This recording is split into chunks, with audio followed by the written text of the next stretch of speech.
आज एक बड़ी बैठक होने जा रही है और बैठक है बेंगलुरु में विपक्षी नेताओं की।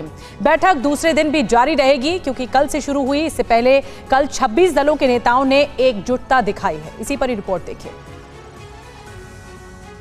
आज विपक्षी एकजुटता को लेकर दूसरे दिन की निर्णायक बैठक सुबह 11 बजे होगी, जिसमें कांग्रेस अध्यक्ष मल्लिकार्जुन खड़गे मीटिंग का एजेंडा रखेंगे, जिसमें विपक्षी गठजोड़ के नाम यूपीए को बदले जाने का भी प्रस्ताव है। हालांकि कांग्रेस को दोनों परिस्थितियों पर ऐतराज नहीं है। साथ ही सबसे बड़े दल होने के नाते गठजोड़ का चेयरमैन कांग्रेस ही हो, ये फैसला भी विपक्षी दलों पर छोड़ा गया है। बताया जा रहा है कि सोनिया गांधी के नाम पर किसी को ऐतराज नहीं है, वो पीएम के दावेदार नहीं है। पिछली बार कुछ दलों ने नीतीश को गठबंधन का संयोजक बनाने का प्रस्ताव आया था। इस बीच एजेंडे हैं। उसके मुताबिक 2 से 3 सब ग्रुप या समन्वय समिति बनाए जाने का प्रस्ताव है। कौन से मुद्दे उठाना है, आंदोलन करना है या फिर चुप रहना है, इसके लिए एक सब ग्रुप बने। बैठक के बाद राज्यवार सीटों के बंटवारे पर चर्चा शुरू होगी। एक कॉमन मिनिमम प्रोग्राम बनाए जाने का प्रस्ताव है। बहरहाल 2024 के लोकसभा चुनावों में एनडीए के खिलाफ एकजुट होकर लड़ने की रणनीति तैयार करने के लिए 26 विपक्षी दलों के शीर्ष नेताओं बेंगलुरु में विचार मंथन सत्र में भाग ले रहे हैं। शाम को 4 बजे मीटिंग के फैसले को मीडिया के सामने रखा जाएगा। और 2024 के चुनाव को लेकर आज एनडीए की अहम बैठक होने जा रही है। बैठक में विपक्ष के 26 दलों के जवाब में एनडीए का कुनबा आज 38 दलों के साथ बैठक करेगा।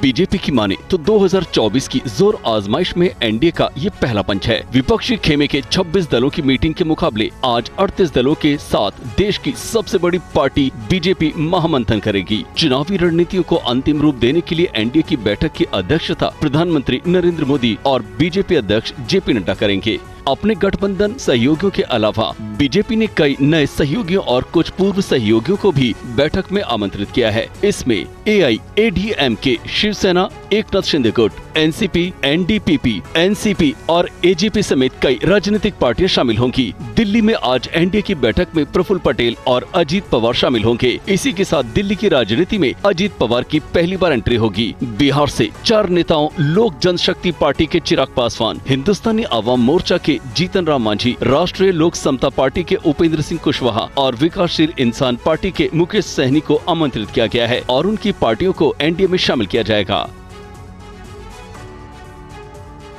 एनडीए वर्सेस विपक्षी दलों का शक्ति प्रदर्शन आज देखने को मिलेगा, लेकिन बड़े दलों को क्यों जरूरी है छोटी पार्टियों का साथ? राजनीतिक समीकरण की पड़ताल करती ये रिपोर्ट देखिए।